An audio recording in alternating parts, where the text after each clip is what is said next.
Apakah benar pegawai MBG atau yang biasa disebut SPPG, Satuan Pemenuhan Pelayanan Gizi, itu diangkat menjadi ASN di tahun 2026?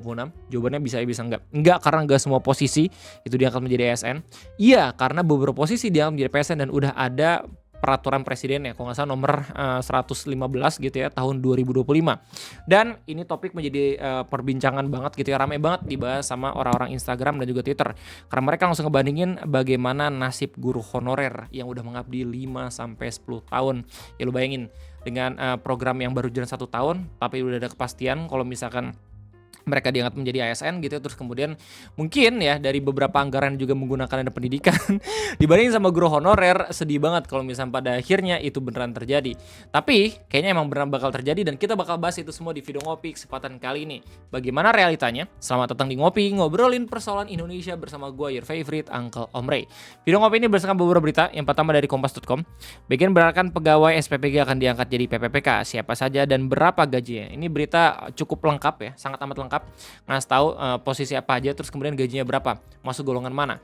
Kemudian gue juga bakal sempat ngelihat beberapa kolom komentar dari Twitter dan juga di Instagram gitu, siapa aja yang emang ramein topik ini. Kalau misalnya di Twitter itu ada Pak Iman Zanato Hairi, dimana dia ngasih lihat langsung gitu ya salinan dari peraturan Presiden RI nomor 115 tahun 2025 dengan caption bilang, anggaran pendidikan bisa menjamin status SPPG, tapi tidak bisa menjamin status guru. Buset, sedih banget. Lalu kalau misalnya di Instagram itu diramain sama akun Instagram Om Kim Jong-wer yang biasanya ngerosting setiap hal-hal yang anomali gitu. Terus bisa lihat sendiri bagaimana kolom komentarnya. Ya emang mungkin kebanyakan ada kerabatnya juga yang jadi guru honorer gitu ya. Plus ini juga sempat gua cari tahu gitu, berapa banyak pegawai SPPG yang bakal diangkat, ternyata 32.000. Terus kemudian gue coba buat nyari tahu sendiri bagaimana informasi berapa banyak tenaga honorer yang seleksi di tahun 2020, ternyata udah ada 1.684.000. Gokil. Ini dibanding 32.000 gitu ya, nggak ada setengah-setengahnya gitu. Masih banyak banget ternyata guru honorer yang emang coba berjuang untuk bisa mendapatkan PPPK. Buat lo semua nggak tahu PPPK itu apaan? Ya itu kayak PNS cuman nggak ada tunjangan pensiun gitu ya. Udah kayak swasta gitu. Kalau misalkan lu udah kelar mengabdi, ya lu bakal langsung dikasih tuh uangnya. Jebret aja, nggak yang berkala gitu kayak uang pensiun. Well, dari berita Kompas dikasih tahu katanya media sosial X dan Instagram belakangan ramai membicarakan kabar bahwa pegawai Satuan Pelayanan Pemenuhan Gizi akan diangkat menjadi pegawai pemerintah dengan perjanjian kerja. Respon warganet beragam. Ada yang menyambut positif kebijakan ini, ada juga yang mempertanyakan keadilan dibanding nasib profesi lain. Yes, ini kayak di Twitter ya, dan juga di Instagram. Soalnya ramai banget. Ada yang bilang kayak bisa ditarik kesimpulan bahwa if they want, they would. Iya kan Pak? Nggak ada tuh cerita nggak ada duit bla bla bla. Ini diada-adain, bisa juga kok, tinggal mau atau enggak aja artinya. Yes, bisa dibilang seperti itu ya. Coba cek latar belakang pegawai SPPG, apalagi kepala SPPI, terutama yang angkatan awal. Isinya kalau nggak anak lo. Wow. Bagian hanya kepala, akuntan dan ahli gizi aja yang jadi ASN.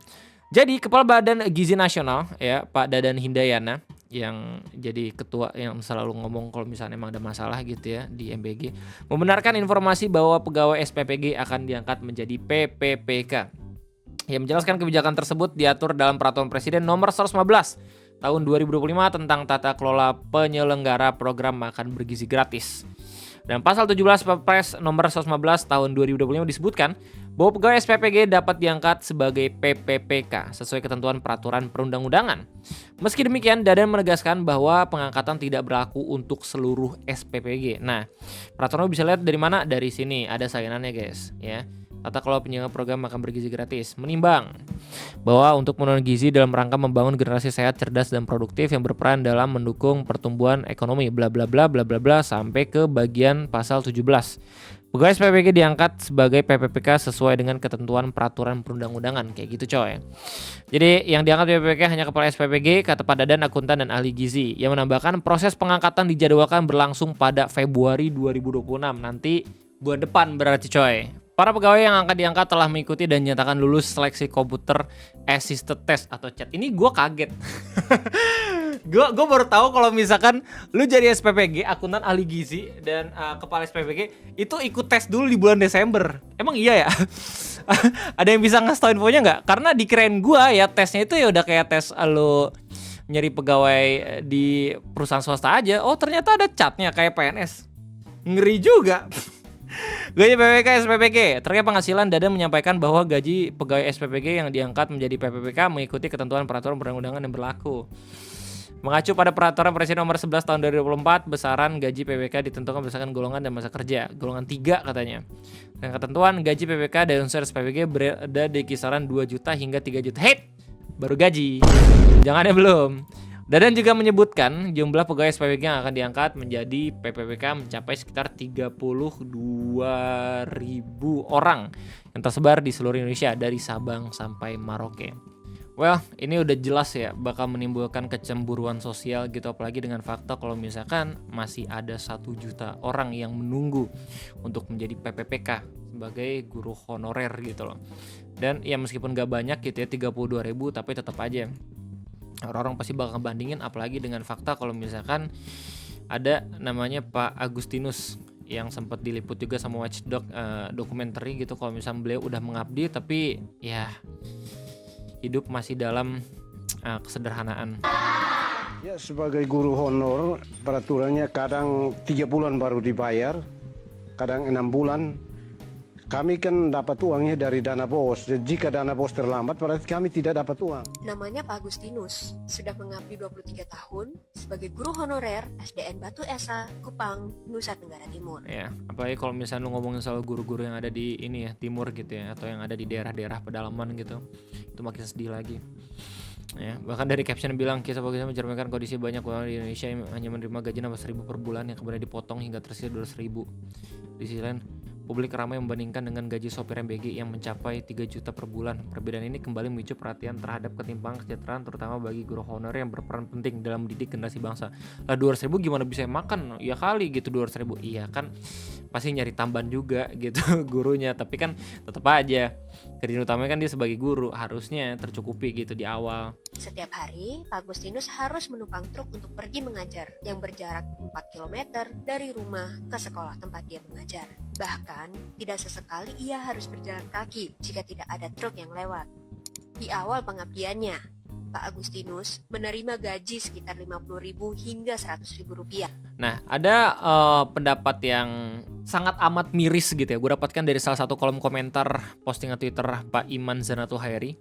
Ya, yang nyampein kan Ove ya, dengan bilang katanya sekarang di aplikasi sebelah sampai ada akun buzzer yang nyerang guru karena masyarakat tahu uang MBG pakai dana pendidikan. Template-nya kelihatan banget menjatuhkan guru, bahkan sampai ngejelek-jelekin guru honorer sebagai pekerja ilegal. Aduh, jempol lemes banget gitu ya. Kalau misalnya komen-komen di media sosial gitu, hati-hatiin apa. Sedih anjir jadi guru honorer tuh, apalagi kalau misalnya lu honorer tuh di daerah-daerah pedalaman pelosok gitu. Ya.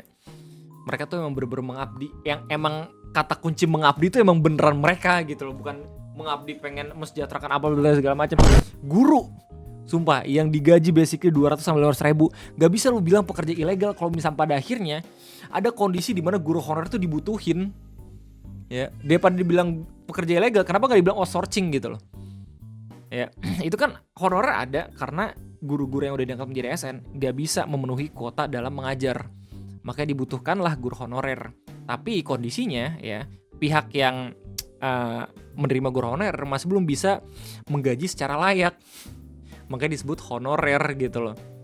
Nah mereka ya kalau misalnya minta hak ya jelas lah ke siapa ya pembuat kebijakan biar seenggaknya itu dianggap menjadi PPK gitu. Biar seenggaknya mereka kalau misalkan ngajar itu haknya bisa dapat full juga gitu. Karena udah maksudnya sejalan gitu sama apa yang udah dikerjakan sama guru-guru yang udah diangkat menjadi ASN juga gitu loh.